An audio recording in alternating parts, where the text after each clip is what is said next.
शुरुआत की थी और अब वो करीब 3.5 लाख तक ही सीमित हो गए।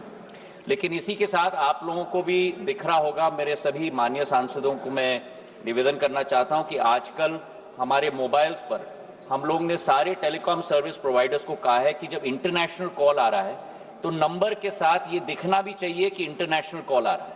तो वो अब वर्डिंग आपके फोन पे आ रहा है इंटरनेशनल कॉल। तो हमने मैंडेट किया है कि इंटरनेशनल कॉल का एक स्क्रिप्ट हर एक फोन पे दिखना चाहिए। इसी के साथ हमने टीएसपीज को भी कहा है कि जो अनयूज्ड इंटरनेशनल कोड्स हैं ट्रैफिक के लिए, जो गलत तरीके से इंटरनेशनल गेटवेज का इस्तेमाल करते हैं, उनको हम लोग उसी जगह पे हम लोग रोकें। और 300 ऐसे कैरियर्स को हमने पूरे देश के अंदर टीएसपीज के द्वारा रोक दिए हैं गेटवे पे ही, जिसके आधार पर ये इंटरनेशनल स्पूफ कॉल्स अब घट चुके हैं। हमारे देश के कई लोग भारत के अंदर अध्यक्ष महोदय रोमिंग कार्ड्स लेते हैं और साउथ ईस्ट एशियन नेशंस में जाके वहां से कॉल करते हैं।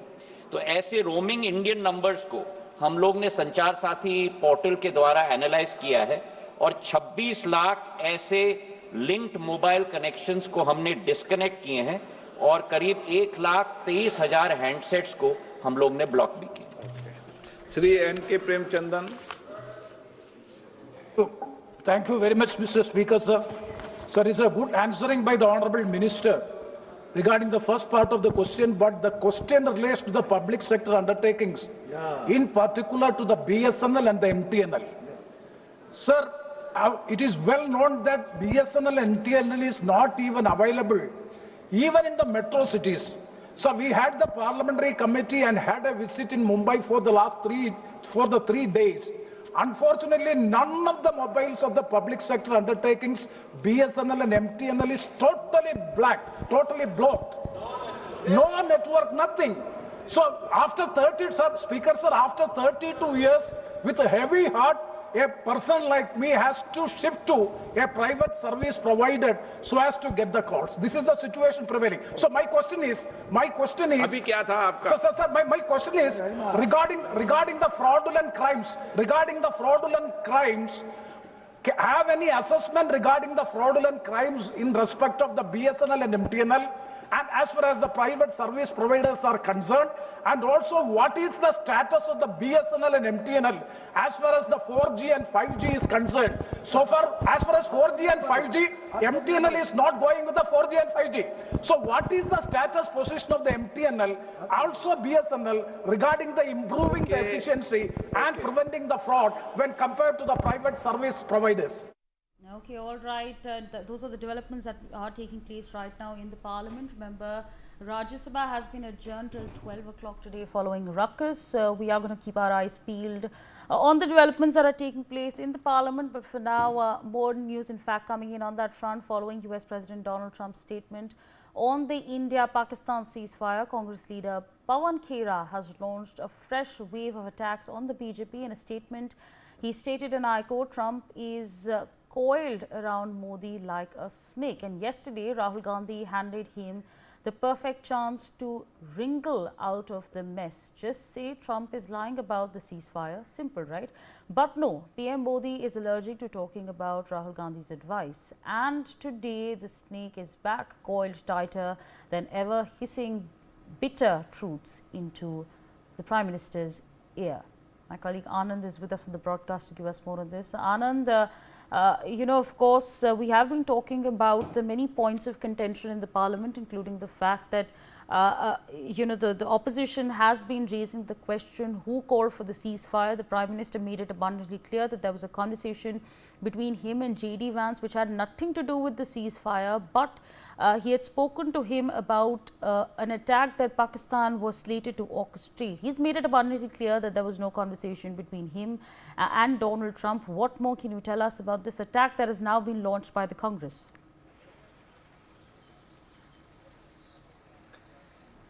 Yes, Savri, look, the way in which the Congress has now responded soon after US President Donald Trump mentioned that how he is going to put 25% tariff on India. So clearly, the Congress party leaders, especially Pawan Khera, targeted Prime Minister Narendra Modi that how Prime Minister not a single time in Parliament mentioned about US President Trump claims of mediating ceasefire between India and Pakistan, and as well as he didn't mention about China, that how China helped Pakistan during Operation Sindoor by giving live locations. So clearly, these are the points on which the Congress is now targeting Prime Minister Narendra Modi, and Pawan Khera very categorically said that how Rahul Gandhi, who is the leader of opposition in the Lok Sabha and senior Congress leader, he asked Prime Minister two questions, that did US President Donald Trump mediated ceasefire between India and Pakistan, and whether how many jets were downed during Operation Sindoor. So clearly the Prime Minister chose to remain silent. However, he kept on mentioning some other things and targeting the previous Congress governments led by Jawaharlal Nehru and others. So clearly the Congress was very categorical in targeting Prime Minister Narendra Modi over his statement that he made in Parliament's Lok Sabha on Tuesday evening when he was speaking on Operation Sindoor. As Prime Minister mentioned that how Indian armed forces were completed the entire operation in just 22 minutes, and it avenged the death of the 26 innocent tourists who died in Pahalgam. So clearly he lauded the role of the armed forces, and he also targeted Congress that how it was importing idea from Pakistan and how they bites and statements were being played in Pakistani media. So clearly a fresh war of word has erupted after Donald Trump once again mentioned that how he mediated ceasefire between India and Pakistan, and also that how the Prime Minister Narendra Modi is going to face 25% tariff from India, as US President mentioned that he is very good friend with Prime Minister Narendra Modi. However, India will have to pay the tariff of 20 to 25%. Back to you, Sabri.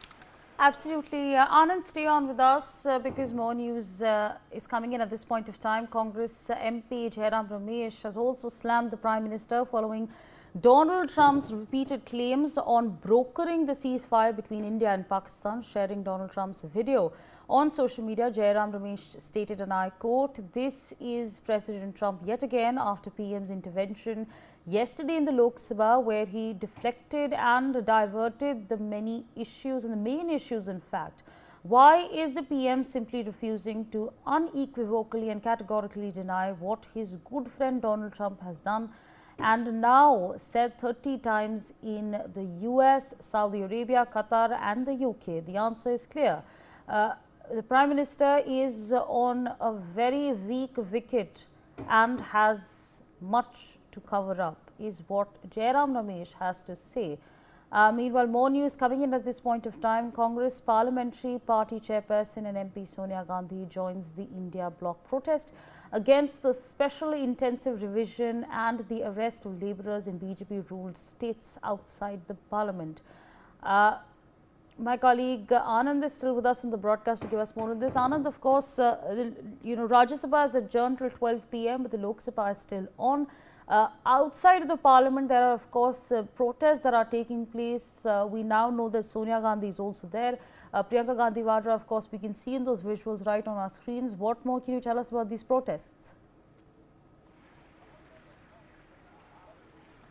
Yes, Savri, look, the opposition has been demanding the issue of detailed discussion on the special intensive revision of voter rolls in Bihar just ahead of the crucial assembly polls over there. So clearly, once again today, India bloc partners staged a protest near the Makar Dwar of Parliament, and where Congress Parliamentary Party Chairperson Sonia Gandhi as well as Congress leader Priyanka Gandhi Vadra, who is also Sonia Gandhi's daughter, who also joined the protest along with the several party leaders from India bloc alliance, which included from RJD, JMM, DMK and others. So clearly they have been intensifying their attack on the government, that how this exercise being carried out by the Election Commission will leave around several lakh voters out of the voting right, and they will be facing this much more difficulty. So they have dubbed this exercise as Vote Bandi in Bihar, and they have been demanding that there should be a detailed discussion that how the Election Commission is doing this exercise in haste within just 1 month of time,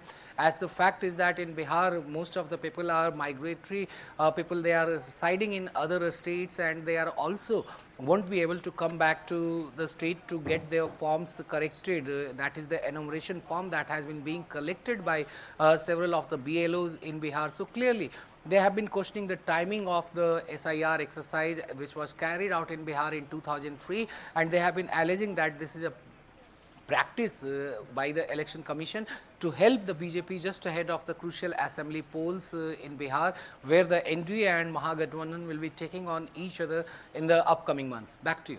Absolutely. Anand, stay on with us. Some more news coming in at this point of time, where AAP MP Sanjay Singh has gives suspension of business notice under Rule 267 to discuss the issue of special intensive revision in Bihar electoral rolls. Anand is still with us on the broadcast. Anand, of course, the Bihar SIR has been a subject that has created a lot of politics around it. Of course, there are protests that are taking place now. Of course, Sanjay Singh also chiming in this morning. What more can you tell us?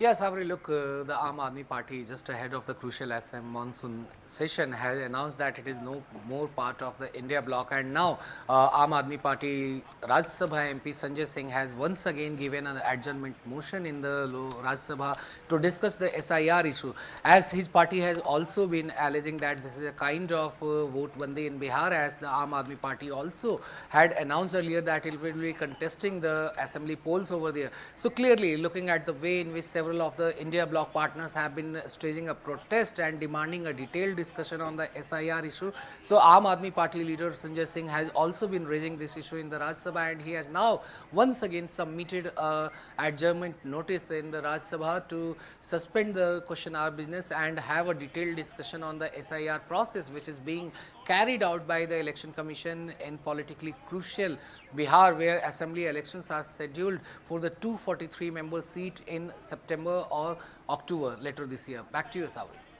Absolutely, Anand, stay on with us. More breaking news coming in at this point of time. Congress MP Manikam Tagore has given an adjournment motion notice in Lok Sabha to discuss the matter of ongoing mass demolition drives in the national capital. Anand is still with us on the broadcast. Anand, now, of course, details coming in at this point of time as far as the demolition drive in New Delhi is concerned. An adjournment motion notice has now been issued. What more can you tell us on that front? Yes, Avri, look, this is the third consecutive day when Manikam Tagore, who is also the Congress whip in Lok Sabha, has given adjournment motion in the lower house to discuss the demolition drive that has been going in the national capital.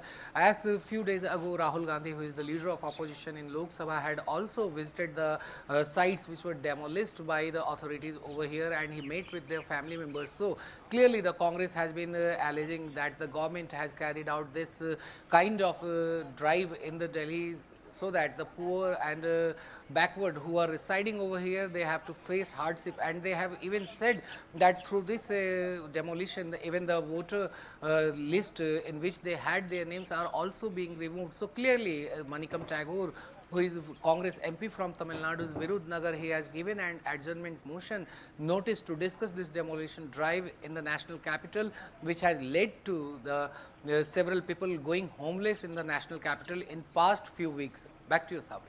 Absolutely. Anand, thank you so much for joining us on the broadcast, giving us all those details. We leave it there and shift our focus to some more breaking news coming in, where in the latest update coming from Chhattisgarh, senior CPI leader including Brinda Karat, Annie Raja and other visited the Drugs Central Jail to meet nuns from Kerala. The two nuns were arrested on charges of human trafficking and allegedly religious conversions. That's the update that we are tracking at this point of time. My colleague Gaurav Chandel with us on the broadcast to give us more on this. Gaurav, of course, a visit has now been made by CPI leaders to the Drug Central Jail, where these two nuns have been arrested. What more can you tell us about this case at large as well? जी बिल्कुल, देखिए आपको बता दूं कि 25 तारीख को जो है दुर्ग के रेलवे स्टेशन पर 2 नन की गिरफ्तारी जो है वो की गई थी। वहां पर जो 2 नन थे वो कुछ आदिवासी लोगों को लेकर यहाँ से जा रहे थे और इसी दौरान हिंदू और जो बजरंग दल के कार्यकर्ता है वो वहां पर पहुंच के बवाल मचाने लगे कि ये जो है पूरी तरीके से धर्मांतरण और मानव तस्करी का मुद्दा है, जिसके बाद जीआरपी जो रेलवे पुलिस है उन्होंने उसकी गिरफ्तारी की गई और जांच के बाद जो है मानव तस्करी के आधार पर जो केस है वो दर्ज किया गया और इसके बाद इस पर राजनीति जो है वो लगातार गर्माती हुई नजर आ रही है। इस पर जो लोकसभा सांसद हैं, नेता प्रतिपक्ष हैं राहुल गांधी, उन्होंने ट्वीट करते हुए साफ तौर से सरकार पर आरोप लगाया कि अल्पसंख्यकों को जानबूझकर इस तरीके से टारगेट किया जा रहा है। जिसके बाद आपको बता दूं कि कल जो है केरल और उड़ीसा से कुछ लोग सांसद जो है यहाँ पर पहुंचे हुए थे मुलाकात के लिए, जहां उन्होंने पहले जेल में जाकर 2 नन से मुलाकात की और वहीं